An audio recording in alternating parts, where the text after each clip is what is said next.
who are we? Nerdy Bear Studios is Atlanta's premier Black-owned game studio. There's about 25 of us that work in the studio now. I started alone back in 2018, and our focus is creating Black characters, Black stories in the gaming space because it just doesn't happen, at least not to the degree that it should. And our stories aren't done justice. Our hair isn't done justice. The voice actors that voice characters generally aren't Black. And I sought to correct that. That was my mission. Check that out. Also, we are starting a documentary on Black game developers in the industry. So if you've ever seen the movie Indie Game, we are creating something with a focus on Black professionals in that space. So voice actors, developers, artists, check that out. That is in the works now as well.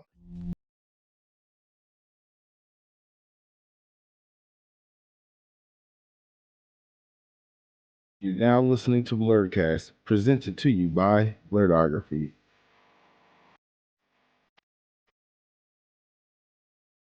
What's going on, everybody? It's me, Mark. Welcome back to another episode of Blerdkast. And on today's episode, I am joined by yet another content creator, somebody who I personally have been following for the longest time, and someone whose content not only do I just consume on a regular basis, but someone who is avidly working hard in creating bigger Black spaces for other blerds and nerds to come and collaborate. But why don't you go ahead and introduce yourself to everyone? Hello, everybody. My name's Kuma.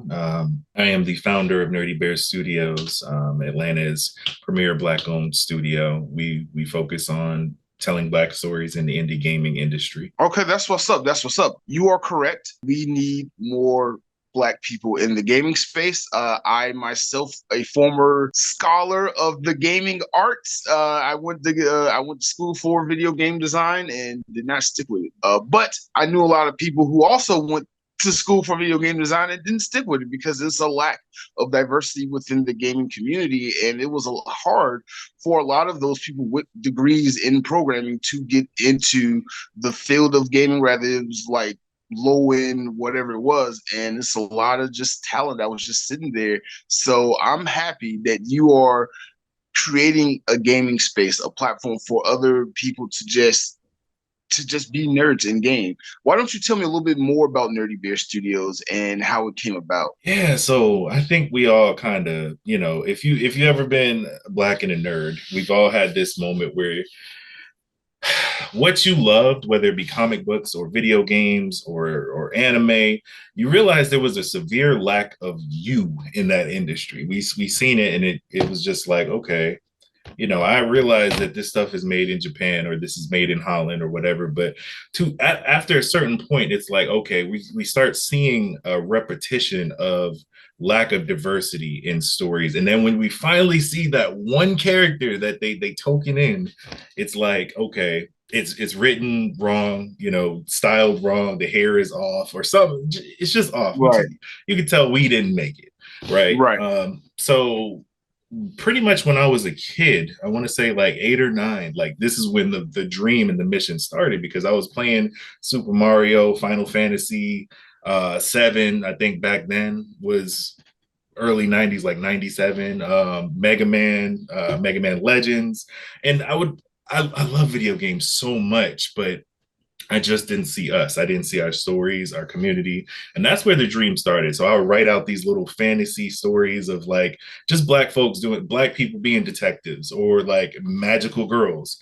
The same, I feel like a lot of us nerds did, in whatever medium we loved.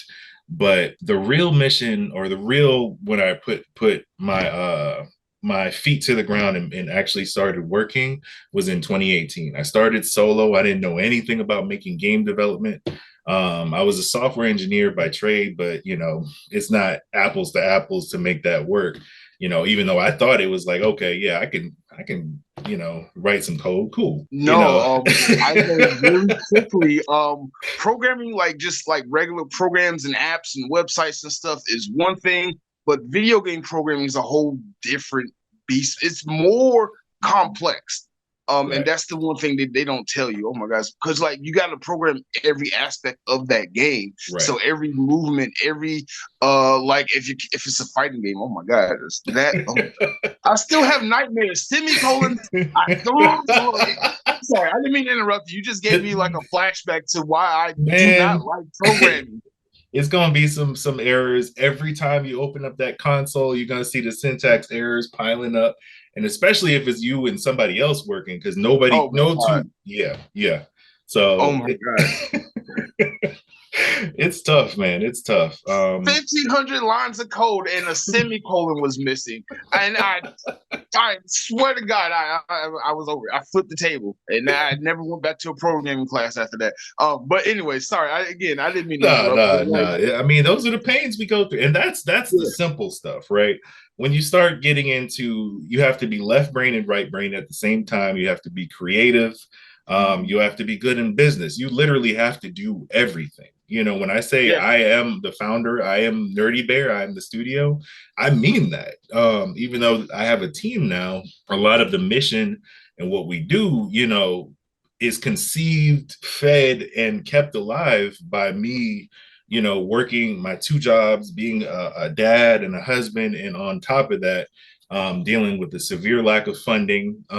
You know, it's really is rough out here. So I see why, like you said, a lot of us, you know, end up hanging up that dev coat and going on to make some money somewhere else, because I feel like you have to be a little crazy to stay here. You know?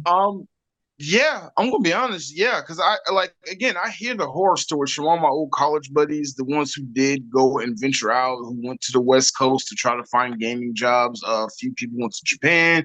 A lot of them were able to stay local in Atlanta because of scientific gaming and a couple other places that happened to open up around that time. I think only one out of like 30, only 1 or 2 still to this day currently work in something gaming, but it's mainly something that they had to start themselves. It's not like they work for a major publisher or anything like that. And I hate to say this, it's because of the racism and a lot of other things that kind of happen.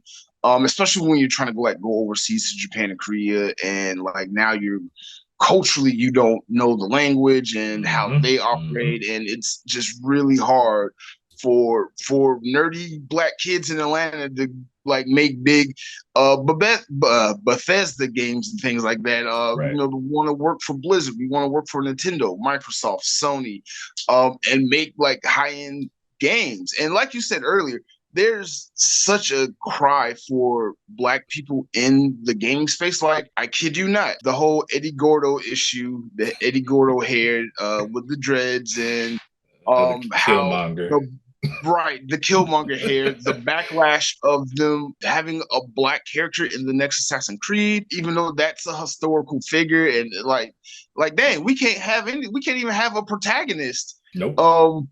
Be the main focus of a game. We can't even have a hairstyle that's common to all of Black people around the world. We get downgraded to something that was in a 2018 movie. And I mean, don't get me wrong, thank you, but like that, all locks and dreads don't look like that. And I swear to God, if I get another person programming cornrows in these games where you get to choose your hairstyle and stuff, and it's the same dookie looking cornrows, I'm going to scream. It's embarrassing. Yeah, it is embarrassing. You know, like you can't even create a good Black looking character unless you're in Madden. So what the fuck is what is up with that? We take it so seriously. We actually have a hairstyle artist. That's their only job, is to create hairstyles. You know, how I pitched this whole position was, you know, when you go to the beauty store, right, and they have those posters outside of the different women with the different hairdos. Right. I said I want to have that level of differentiation, right? I want to see updos. I want to see locks. I want to see locks in ways that I've never seen before. I want to see different colors. I want to be wowed when I look at different characters. I don't want the same 4, you know, high top fade, low taper, Killmonger locks, and then that the afro, the Angela Davis 3. Like I'm good on those selections. Everybody got them. We need something different. So agreed. Yeah. You definitely need something different. But let me ask you, since you are building a gaming studio from scratch, What has that process been like for you? What has been some of your triumphs and things that have come easy? What has been some of the things you have struggled with? You're building a team. Again, like you said, you had no idea how to create a game, yet alone build a studio. So how has that process been for you? It's difficult and rewarding, like anything else worth working for. I had no idea what I was doing. And some days I still get up and I'm like, man, I don't know. I researched hundreds of different indie studios to see how they were structured, where they failed with before getting into this. There's some people that do this all rev share to where they work for free until something's launched.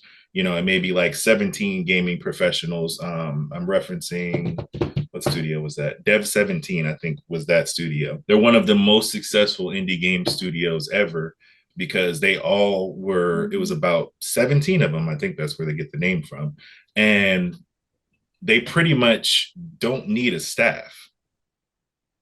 They've launched, I believe, to this date, like 71 titles, and like they are a multi-million-dollar company at this point. That's not everybody's story in the indie gaming space, but I've researched how things were structured, how it works, how the average indie game studio fails. And then I started. All that research went out the door the day I incorporated. Like, nobody can prepare you for when you hold your first interview, when you're looking for help, when you're looking for funding. Everybody has ideas of how to do stuff. Right. More than often, they're wrong. And it'll send you on a wild goose chase. So some of the failures, I would say to this day, I'm still failing as far as finding external funding. I'm still having to bootstrap and find this or fund this out of pocket. Some of my successes, I mean, surviving the pandemic. That's a big one. Yeah. Growing to 25 people consistently, having 25 artists, writers, people that work admin and HR, like actually having a legit business. I feel like that needs a huge applause, because in our community, some of the only businesses to ever survive are beauty supply stores, nail technicians, what else am I thinking of? Locticians, estheticians, a lot of food service. And I think, seeing like us in different industries, because we're there, but actually taking over and leading and being a major like player in those industries is so much needed. And I feel like that's where Nerdy Bear Studios is headed. That's the goal, is to be up there with Nintendo and Sony and be a publishing house that focuses, on diversity. Yeah. Do you think that's possible to have a Black-owned gaming company reach the levels of a Nintendo, like as far as like in publishing and like having major titles on multiple consoles being released under your publishing? Absolutely. I wouldn't do this if I didn't think it was a thing. In my lifetime, I mean, Nintendo is what, 1888? I think they started as a card company. So, right. It'll be my kids that'll be seeing this. But in my lifetime, what I aim to do is create a sustainable way to publish Black stories. Even we have the thing that sets us apart too is, even though we're Black centered, like our protagonists are Black, the stories and communities we come from, like Amsterdam, our first game, is an amalgamation of the city of Amsterdam and the spiritual presence of the Harlem Renaissance. So I injected the two, and that's where the title comes from. A lot of people think it comes from The Wire, but it actually comes from that creation. And in that intersection, we also, hire other POC to voice characters. So it's not necessarily being exclusionary with how we present the Black experience. It's just basically telling, okay, this is how Black folks would be in this situation. And like, there may be an Asian character here, a white character here, who's voiced by an Asian man, woman, non-binary person. And it's literally looking at like the world through a Black scope. That's what I wanted to capture in video games. And I think, that could be appreciated by anybody, because it's not basically othering other people. And I feel like a lot of Black the reason why a lot of Black projects don't really succeed is because some people say, okay, well, what's in it for us? Why would we watch it? You know, and I think things like Black Panther or let's see what else was done really well. It could be very Black focused, but also like everybody loves it because it's like it's a little bit of everything for everybody else, even though it's not centering you, right? Right. So you mentioned that you created your first game based off Amsterdam, or is it called Amsterdam? So it's called Hamsterdam. Amsterdam. Okay. Yeah. I have some of the art up here, but I don't think we could share the screen, not while you're recording. I don't know if that works. I don't mind sharing it, but I'll add some clips in over. okay. I can add clips in and show some of your work and things like that. I would like to build an intro or something. But Gotcha. tell me about some of the other titles that you may already have, or some other things that you're working on within your Nerdy Bear Studios. Yeah, sure. So in Nerdy Bear Studios, our whole universe that we're building, the Nerdyverse, if you will. We have 5 games that we're starting our universe as the base. So it starts with Hamsterdam, then it goes to Games for Black Girls. That'll be our second game. All of these were working concurrently since 2018. Games for Black Girls, then it goes to Connectivity, Animal Planet, and In the 90s. And a little bit about each of those games. Hamsterdam is a detective noir first-person shooter. It's also a party game. Think of like Mario Party meets Mario Kart, because you're able to race and do different kind of game modes. Real fun. You could play like 4 to 8 people at a time in each lobby. Games for Black Girls, if you love Pokemon, like that's the game for you. It's a coming of age story where you play the main character. Her name is Wendy Mason. Wendy Maven. And when you are playing through her story, you actually play through 3 segments: childhood, teenage years, and then adulthood. So you watch her grow up as you're going through her story, but we've also contracted 150 Black women's stories to turn into, instead of capturing Pokemon, you have like her spiritual protectors. So these women, you know, the stories that we've collected, we were able to turn into like these personas that basically you go through their trials and they become her protective spirits. It's really dope how we kind of took that idea and put a spin on it. You know, coming of age RPG, real cute, real colorful. I definitely see a lot of people in the future cosplaying some of those characters, because the way like they put their foot on that design, it's amazing. Connectivity, it's an exploration into what it means to be connected as a human. So we explore relationships, we explore things like neurodivergence within the Black community through the Black scope. And it's done it's a roguelike game, but it's also reminiscent of like the original like Zelda, Legend of Zelda. So kind of dungeon crawly, but a little exploration set in space. It's a real cool game. Real cool game. Animal Planet is the 4th title. It is our darkest title, really gory, really bloody. Think of Doom meets Call of Duty meets Gears of War. Like, it's real. They get into it. The whole idea is you return to the planet that Hamsterdam was on, the first game, and it's 50 years later, and it's a war-torn planet to where the people of that planet are defending invaders. It's a commentary on the transatlantic slave trade that happened to Black Americans, and essentially they are fighting off this invading force. And you know, it's a class-based shooter. A lot of people, you know, when we showed this to kind of the test groups, a lot of people gravitated toward this one because I think people just like violence. But it's really dope to see like Hamsterdam, which is very Sly Cooper, colorful comic book you know, turn to this dark, gritty, you know, tale of like being invaded and protecting your home. And then in the 90s is kind of the conclusion to our universe. It's a RPG that has everybody from the prior games meet up, and they become this giant boy band to like save the universe. So think like Final Fantasy VII, where it's just this massive RPG.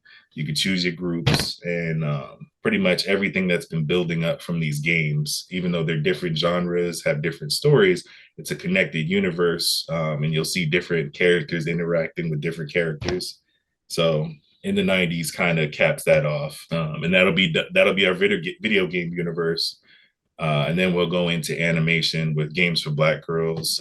We've already pitched to a few streaming services. One is very interested, but that's so far down the road. You know, we this game universe should take us about 10 to 12 years to finish. And then animation is next. So I'll probably be retiring by then. Gotcha. I'm gonna go back and piggyback off some things you said that I find very interesting. You said your Animal Planet game is an allegory for the slave trade, the transatlantic slave trade. Huh. Never thought I would say a sentence like that in my life. And the reason why I bring this up is because, again, like we said, the whole point of you being on is for you to promote being Black and being a nerdy gamer and working in the gaming space. And we start this whole podcast off with how there is a lack of representation. There's also a severe lack of Black stories and just like the strife that actual Black people go through in like any media, unless it's like a slave movie, 12 Years a Slave to Help, stuff like that. And on one aspect, as just a Black consumer in America, you get tired of that narrative of our history because I feel like we are more than that. But at the same time, I understand you can't ignore that history and more people need to know about it because now we have issues like teaching critical race theory when it's just teaching what happened in America that Americans did to other Americans. Right. They don't want to hear like that. So if you try to teach anything that has to deal with anybody that's not them, that's not the type of history that they grew up with. So it's fascinating that you are using the transatlantic slave trade for your gory allegory of like that type of genre of gaming. Yeah. How did that idea come about? It's funny because all of the stories there's a story A, story B, right? For example, Hamsterdam, you play a Detective Fatback. That's the name of the main character. Yeah, I get it every time. Detective Fatback, and it's a player A, player B. Peggy Collard Greens is the second character. Oh my God, so, I knew it. So we have Fatback and Collard Greens. They are on their honeymoon going to Hamsterdam, and pretty much the story A is, them and how they're figuring out what's going on with the crime of this city. The second story, the deeper story, is over policing of Black neighborhoods. That's what the commentary is on. So each of the games and every entry has a underlying story that's deeper with the Black community and throughout the Black diaspora. Because even though I'm Black and American, I wanted to capture Blackness worldwide. So, connectivity, it talks more about, connection, the diaspora wars, like how we came to beef with each other and things like that within the Caribbean and, back on the continent. Animal Planet, as I was writing these stories, that made the most sense because game 1 and 4 is set on a different planet. Games 2, 3, and 5 are set on Earth. So you'll see, in some of the clip art and some of the footage where Hamsterdam, they look anthropomorphic. They can turn back and forth through, looking human, or they can have a, this animal spirit that resides within them. For example, Fatback is an African truffle boar. Peggy she's not a boar. She's one of the farm pigs. I forgot the name of it. It's literally on the character bio. We have like 2,500 characters, so it's hard to remember each and every one. But the reason I did that is because I wanted to tell okay, Black folks, we were thriving. We had our own civilization, our own basically world. And then it was invaded. it was invaded, you know. So that's where the whole idea of Animal Planet came from, was, you know, everything was good. 50 years later, when Fatback and Peggy, you know, they go off and do their honeymoon elsewhere. 50 years later, you know, you see this chaos of this invading force that's trying to subdue and subjugate them and turn them into their docile versions of animals that they're used to. So it's like, you know, they see these animals and see these savages. So it's, every game has a commentary on, you know, stuff I think a lot of Black folk can relate with. And it also takes the image. The one thing I don't like you said, with the like 12 years a slave, it's from the view of a victim. I like to look at it through our scope. You know, how were we doing? You know, the fights that we fought, even though if we won or lost, like, I want to look at it through our scope, so it's more understood that we were never victims, right? So it's kind of taking that story back and making it an empowering experience to play through. Just over this past year alone, I've done a lot of interviews with a lot of other Black creatives, a lot of other Black business owners, and one common theme that I seem to come across is the importance of promoting Blackness. With that said, I've come across other Black-owned businesses that don't promote their Blackness at all, and they have found success given that the niche that they cover. And so with that, I want to ask you this. Do you think promoting your gaming company as a Black-run, Black-owned gaming company that focuses on Black content, that focuses on Black gaming and bring in the Black gaming culture, do you think someone who is not Black will want to not only invest in it, like buy your game or invest in your studio together, but just be interested in playing your game? Or would they just automatically see it as, whoa, because you're focusing on the Black aspect of everything instead of just focusing on the gaming aspect of everything? I think that it's, as a business owner, it's wise for you to know what's your audience and who you're talking to, right? That's not saying don't promote what you're about, but the main part of being a business owner is to do business and sell products. My products are going to be what they are. However, when it comes to doing business, and if we're talking about people wanting to play or even buy or invest, you have to talk money. They don't care whether it's they don't care whether you're selling the color brown, black, yellow, green, whatever, as long as it can sell and make dollars, right? So I say all that to say, as far as people playing, MomoCon was a testament to that. People came up to our setup all day, every day. I mean, we were across from Steve Bloom and Jody Benson and Bo Bing, like big names, and there was a line just like it was for them, it was for us. So, you know, people want to play games. They want to play stuff that's interesting and different. If you learn something, cool. But if you had a good time, even better. And we make, you know, products that compete. We're not making mobile development. We're making, you know, AAA competing titles, and they just happen to be through a Black scope. And we're seeing a lot more of this in our industry. You know, one of the most exciting games coming out now is South of Midnight. And I really can't wait to see that, because there's so much Gullah Geechee and Creole like history tied in with that game.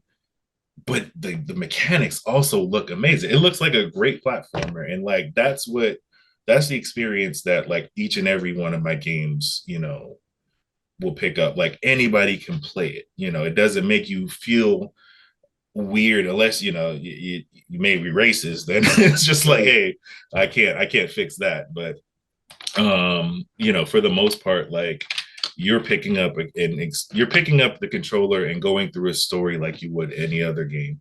And as far as investments, you know, a lot of them are just watching. They're just watching. You know, I have talks with a lot of people that are interested in with business. Nobody wants to help a nobody. I learned that very early in life, really. I mean, but in business, it still rings true. You know, if you haven't produced anything, you know, you may be able to do a Kickstarter and get lucky. But if we're talking major business, major backing, That's a whole different story. So I imagine once you see Amsterdam hit the marketplace, then it's a whole different ball game, because they'll see I passionate about what I do. I 100% self-funded this project, and it's a hit. There's nothing that's stopping an investor from ringing my doorbell. You said you are focusing on AAA titles. That's the market you're trying to compete in, but you yourself are in fact an indie studio, which for anyone who knows gaming, there's the indie market side, and then there's the major studios releases that spend millions and millions on making these NCAAs and Madden 2025s and things like that. You're off the rip as an indie studio trying to compete with the big dogs. Right. I'm not playing around. I'm not doing the half complete games or charging you $15 for 2 stages and then coming back a year later with more stuff, delivering a full product, 10 stages, multiplayer tacked on, different seasons, solo. That's the mission. And it's doable. It's very doable. The reason why a lot of indie people or indie game studios don't is, one, who wants to work on something for 6 years, not getting paid for it? Who wants to have all of these features where you have to dedicate, a large portion of your staff, and you won't see a return on your investment for a very long time? Business wise, like, a lot of people are not going to sign up to do that. We've made the commitment to do it. Like, I've been able to keep a good staff. I've been able to keep a good staff that understands like what we're trying to do, and actually, really loves the difference. A lot of us have several other jobs, outside of this. Some are developers that work at several different studios, and they're like, nobody is doing what Nerdy Bear Studios is doing, to the degree that we're focusing on. So, that competition, the thing that gives us that little bit of edge is that focus on diversity, focus on storytelling, being hyperactive on socials, and people can talk. I mean, who can I talk to Reggie, from Nintendo, even though he's retired? I don't think I could. I couldn't ring up the CEO of Sony, but I'm here, I'm here, listening to what folks want and what folks are excited about. And I think it's just a different way that the industry has to go. And we see AAA is struggling. Indie is doing well, but, I think it's the perfect time for me to slide right in and get some of that missed opportunity that everybody's asking for. Well, what do you think, in your opinion, why do you think indie studios are doing better versus the big AAA studios in this current climate that we're in? Like I was saying, in your opinion, why do you think indie studios are succeeding right now while the AAA studios are kind of struggling? There has been, okay, I'll keep this as short as possible. Back in 2020, where all else entertainment was tanking, film, music was stagnant. There was a big focus on video games, because video games had been just taking off like exponentially. Major players in the game began acquiring studios like crazy. So it was an amazing time for, you to be an indie game studio, because Microsoft was knocking at your door if you had one published work that actually, was worthwhile. And we've seen this with Rare. We've seen this with, everybody else. It's been, rinse, wash, repeat. Now we're seeing this major backlash where, the pandemic is over and people are outside. They're not playing games to the extent that they were. So you're seeing this desperation from people who generally don't like taking risks because they have stakeholders. So all those IPs that they bought, they're either shelving them or weren't doing anything with them. Whereas with indie game developers, that we live in risk, we thrive in risk and trying something new and different. because we don't have stakeholders or a large board to answer to. It's literally just us saying, okay, we know they've had Fortnite and Minecraft and Madden and literally every Call of Duty every 6 months. Like those are the major players. That's what they're going to hold on to. That's their money makers. And when those things start stagnating, people want to try something different. They want to try something new. And you have indie players that are ready and have been working on something different. And I think that's where it's the risk. It's the aversion of risk versus like greed, corporate greed, where things get stagnation. My favorite recent thing to see is the Borderlands movie. The Borderlands movie just came out, I think, like 2 days ago, and nobody was talking about it. It just fell flat. And that is 100% corporate greed, basically disrespecting the IP, not taking a risk. They're trying the Hollywood cinema formula for video game movies, and we've seen it time and time again to where like it's not gonna work. It's not gonna work, but they keep trying it because they're like, oh, I love Borderlands. Let me go see it. Now gamers and people that generally would have went to go see that movie are like, yeah, nah, we're good. We don't want that. Yeah, so that's it in a nutshell. It's risk. It's risk. Gotcha. And I agree with you. I don't because I saw the trailer. I didn't even know it was coming out or studios was spending money on it. And I'm like, but like, why haven't they learned this lesson? Like, there's like technically one, maybe two. No, I take that back. There are 3 good video game movies, 4, but that one's not really even based off a video game. It's based off a book. But the other 3, there are 3 really good video game movies. They're all accidental successes, not because like it was a good translation of the game. I give you the Sonic the Hedgehog movie franchise, Detective Pikachu, but it's not like how the game was, and the Mario movie. And that's only because it's Mario and they did it animated versus live action. The only reason why those movies were successful, if you look at Mortal Kombat, you look at any other Doom. Oh my God, Doom. Why did they even come out with that? But yeah, you can go back and look at any other video game turned movie, and it has never worked out. And then why Borderlands? The era of the 360 was like 14 years ago. Why did y'all decide to do this now versus back then when Borderlands was at its height in popularity on the Xbox 360 when that was all popping and kicking? Now, no one cares. No one cares.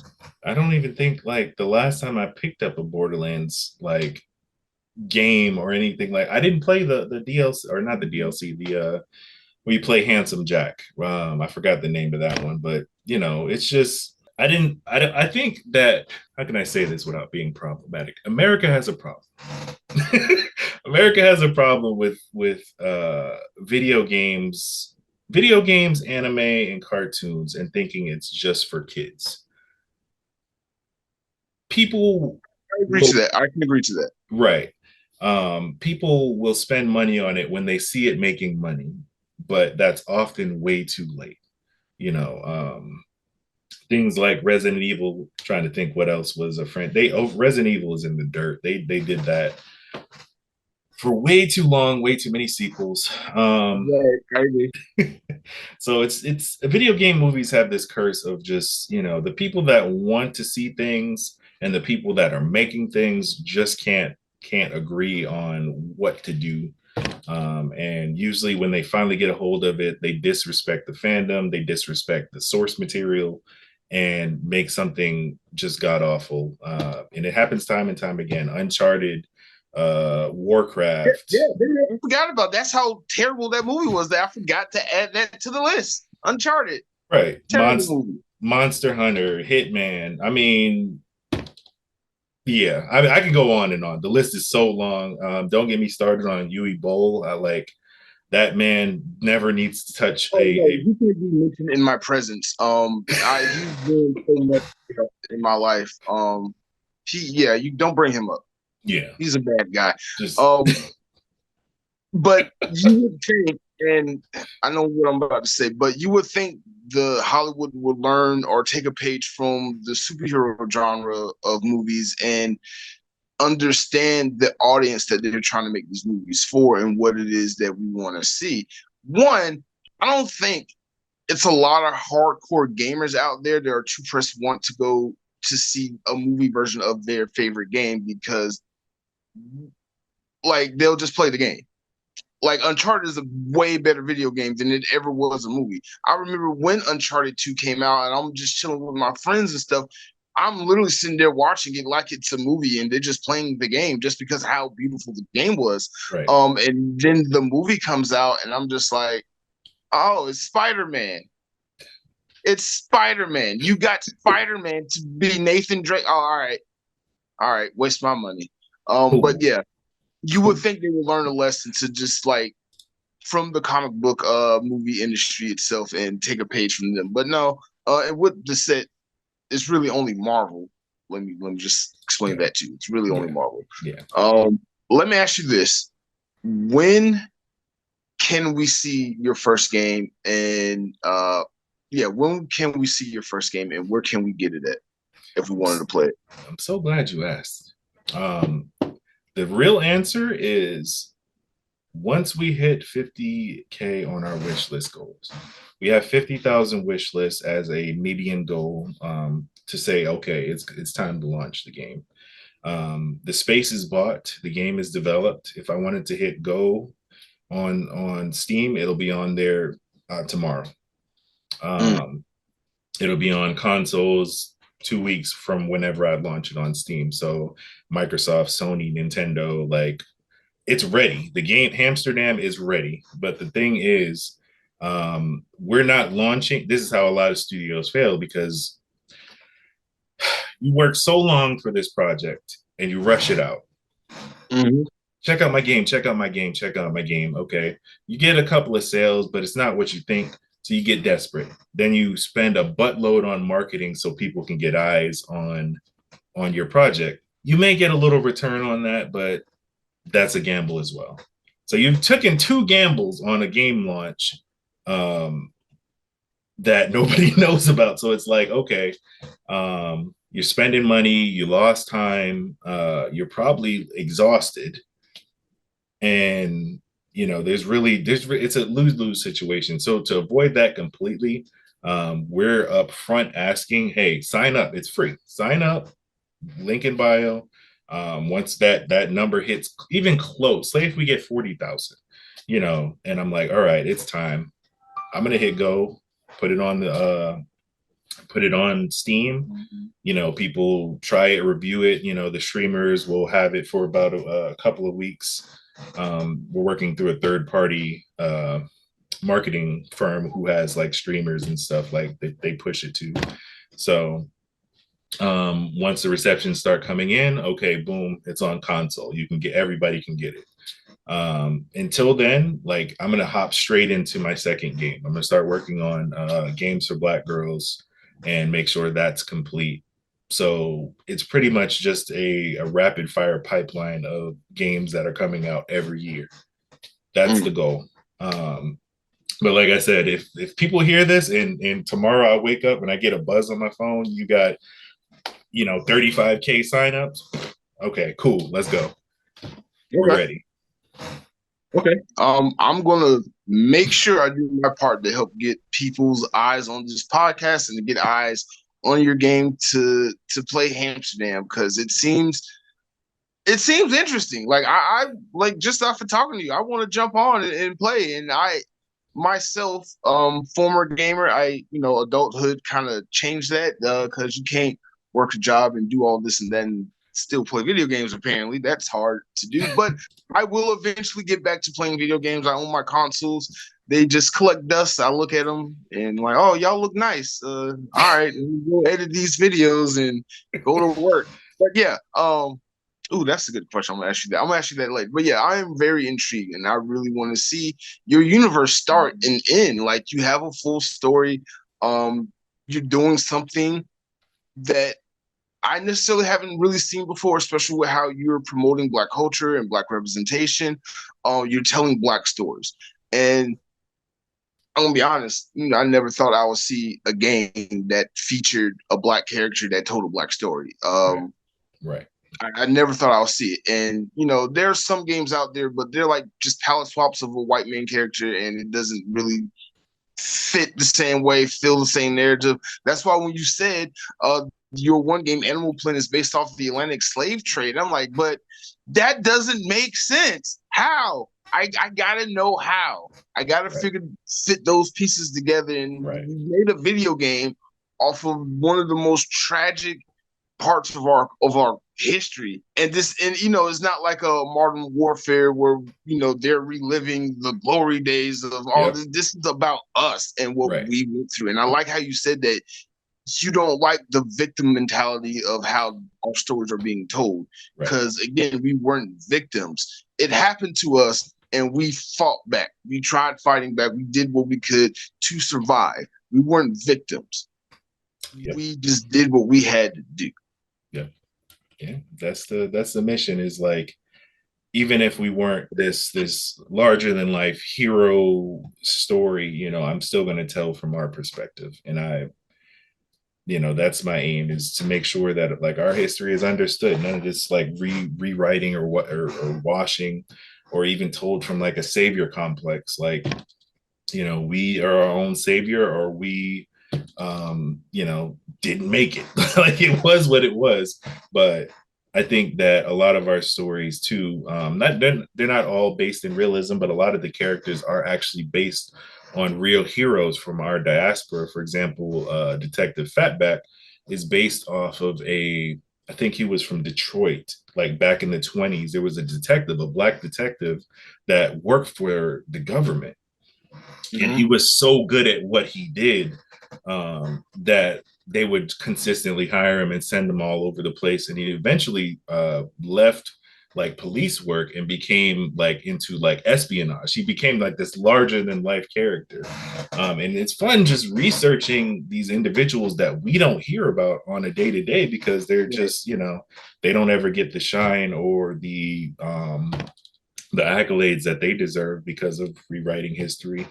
But it's all there. And in this industry, one more thing that I stand on 10 toes, it's owed to us via a man named Jerry Lawson. Jerry Lawson pretty much invented the home cartridge system. So he ushered in the modern era of video games.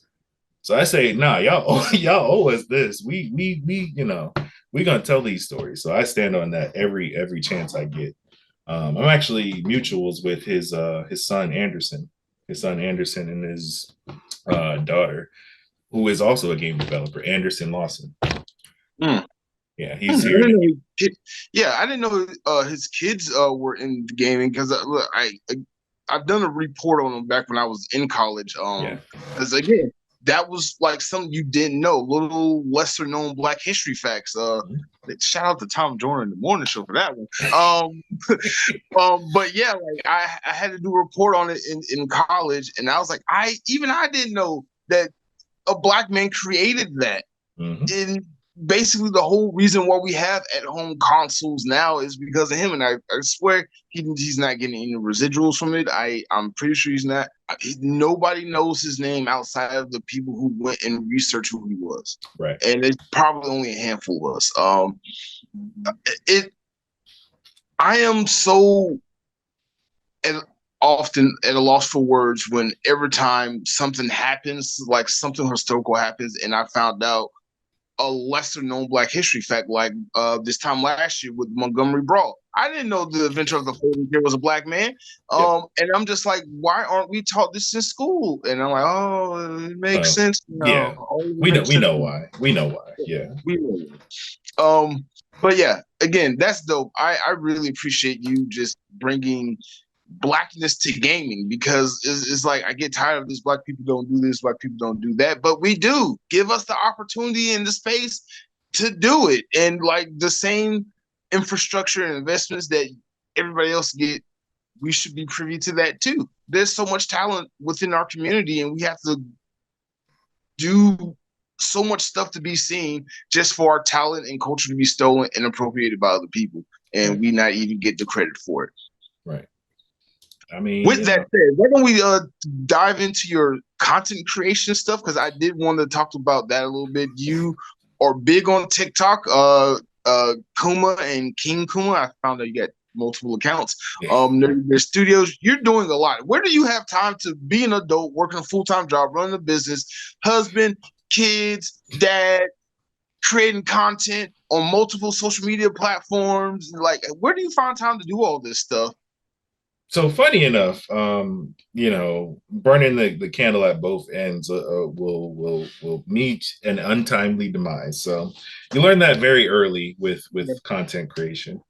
So I have admins. I have admins that look over messaging and correspondence, and most of the time, like, I'm not on social media as much as I appear.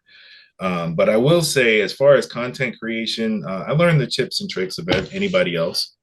I do batch editing to where I'll repurpose stuff or see a clip here and stitch it real quick. You know, as far as my content growth, it's a bit disparaging because one, I wasn't built to be a content creator, but I realized I have to be in the public eye because I am the face of my brand. You know, this bear will go but so much because a lot of people, like I said, adults don't even take cartoons seriously. So if you show up in a chat with a bear, they're like, who's this kid? But yeah, I get that. You know, the thing with content creation, I take it a day at a time. Before the pandemic, it's actually kind of disparaging because on TikTok, and I think anybody who's Black or any POC creator on that app knows that there's like active suppression. People will get you banned, demonetized. Mm-hmm. The account that I have now was not the original account. I was at 249,000 because I would host these lives called Toon Time. People really, really loved them. And it was basically a nostalgia trip. It took you through, oh yeah, I remember that cartoon and this. I would do quizzes, and it was kind of like a little game show on lives. Right. And that was like my bread and butter. And the thing that kind of like put a hard stall to that was one live where somebody basically was just completely out of pocket, you know, really, really disrespectful. And I generally don't ban people, you know, there's trolls and stuff, whatever. I'm pretty thick-skinned. But this night, you know, they had come for me, come for my family, you know, I was like, you gotta go. So this person took it personally. And pretty much after like back and forthing with TikTok and this creator, you know, I had lost my account, got it mass reported. And I was about the nicest, most vanilla creator on the app at the time, because a lot of the buzz that happens in these spaces is usually something negative. It's a lot of drama. Right. You know, and mine was, okay, let's get together, have fun. Let's talk about cartoons, games, anime, and just have a good time for like an hour or so. So that took a big blow for me. And as far as like content creation and showing up so much, now, you know, I'll host a live every once in a while, but it's generally me playing a game. I'll do Toon Time once in a blue moon. You know, and my growth has severely stunted because I don't show up the same way that I used to. You know, to grow on any content platform, you have to be there darn near like it's a job. Yeah. So, you know, to answer your question, I mean, I do batch content. Most of my content revolves around nerdy things, generally video games, but, you know, we do talk about cartoons. You know, I've dubbed myself the king of cartoons. That's where King Kuma comes from, because I have this massive knowledge of just animation in general. So I'll quiz people on stuff, you know, what was this character wearing? For example, I'll say a color, right? The color green, and then you'll say, okay, start guessing characters that wear the color green. And we'll go through rounds of that. And it'll be like Shaggy or like, you know, Shigo or just somebody random, just to kind of be an icebreaker. And anybody can hop in. It doesn't matter what age you are. Everybody loves cartoons. So yeah, as far as content creator, I mean, that's a little bit of my journey, you know, from the time I've been online. Even before that, I had Melanated Velma. It was a podcast that focused on Black women and just showing a positive light that's based around Black women. But that podcast, as much as I loved it, it did not serve directly to what I was doing. It was taking away from what I was doing. So I had to cut it. Gotcha. I got you. And I remember some of those lives you used to do because you had a system where we had to you send out text messages and we can do I remember that. Yep. That's such a shame that that happened to you because you were like everywhere on my FYP page. You were everywhere on my Instagram timeline at one point. I couldn't even scroll without seeing you going live or 15, 16 different videos you had posted in just that one day. Yep. So and it's not just you. I see it happen to a lot of content creators, especially on TikTok, where they find that one person that just trolls them and mass reports their accounts, and you know now they're going like it happened to King Lion, it happened to a bunch of other content creators. So I'm sorry that that happened to you, but it just goes to show that this is why we have to create Black spaces and try to keep them Black spaces, because when we start letting everyone else in and things like that, we lose our own space that we created for ourselves. So again, like I said, I'm sorry that it just happened. So sorry. But we are reaching the end of the episode, and I would just like to thank you for coming on. You've been a wonderful guest. But before we go, I want to give you a soapbox to stand on and just let you talk about any issues that's close and dear and near to your heart. Soapbox. I feel like I've been preaching the whole time. No, that's fine. You can, again, it's just for you to talk about anything. You could like do a promo. You can talk about your kids. You can talk about how your day was. It's a platform for you to speak your mind. I'll start. I guess I'll end with 3 points. The first thing is a lot of the things that we look for as just a community solutions. There is somebody out there actively trying to make a difference. For example, you know, if we're tired of seeing terrible hair in games, there's definitely a developer out there. Shout out to Ebonics that you know is dedicating their time and life and resources to making a change in this industry. So just a quick Google search or search on your favorite social media generally will take you to those people. Support them, which is my second part. And support doesn't always equate to money. There's no reason why, you know, there's a lot of these smaller creators out here that are, you know, not able to grow because there's somebody that shows up more often with drama that you're signed into instead of, you know, you want to see a Black anime. There are a million, not a million, there's a bunch of companies out there that are trying to make it happen, you know, that are ran by Black folks.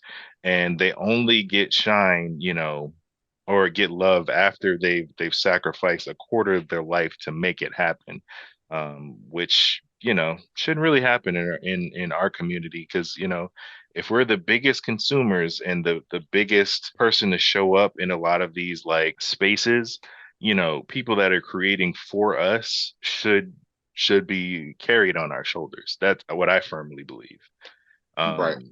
You know, so support comes in many fashions. Honestly, like for me, word of mouth is the biggest transaction that I can ever ask for. Tell me about your aunt, your grandma. I don't care if they play video games or not. I want the first lady of the church to know who Nerdy Bear Studios is. You know, I want them to be in the pool pit talking about our games. That's how much I want to be talked about. I think that that's priceless. That's marketing right there. And that saves so much money and time and fight. Yeah, that's one of our biggest powers, and it's free. It's 100% free. And that don't mean talk about us once and be done with it. Talk about us the same way you talk about Shannon Sharp and whatever other drama is. I don't know. I stay so much out of drama. It's hard to relate, but you know, the same way y'all talk about a lot of these messy things, which I get it. It's fun. It's entertainment. But as much as we're into the drama, we should be into producing and owning and being at the head of, you know, industries and tables and owning and running stuff, letting us be the gatekeepers to our own finance and things like that. Right. Yeah. So that, that's it. That's good. yeah. That's pretty good. That's pretty good, man. Just thank you. Thank you so much for everything you're doing. Thank you for coming on and letting the world know more about Nerdy Bear Studios and what your mission is. I really believe that your mission is going to be a good one. It's going to work out. And I just like the fact that you're using our history to tell new stories in an interesting way without making us look like a victim or feel like we've been victimized, things like that. That in itself is so important because, like I said, you get tired of seeing those same stories that we had to learn about from our parents and grandparents and great grandparents because they didn't teach us our own history in school and how we were treated. You're turning those negative stories about us and turning them into something positive that we can profit off of, something that we can see ourselves in a better light. And I think that's what's important moving forward for the next generations of African Americans and just Black people in this planet in general. Moving forward, we need to see ourselves more than how the rest of the world sees us, and no one's going to do that but ourselves. So we got to definitely get out there and just be creative. Never stop creating, never stop doing what it is you're doing. If you are a nerd, go down 100-fold into that nerddom and be that creative that you are doing, whether you're a content creator, a photographer, YouTuber, podcaster, a video game publisher, do it. Just do it. We need more Black people doing more of everything, not just minding our own business. We need to be out there more. But thank you so much for coming on. Again, why don't you tell everybody where they can find you out there on the interwebs? Yes. This is, again, Kuma. I like to go by the moniker your big bro in game development. You can find us anywhere that you type in Nerdy Bear Studios. I guarantee we will be the #1 search on whatever search engine you choose.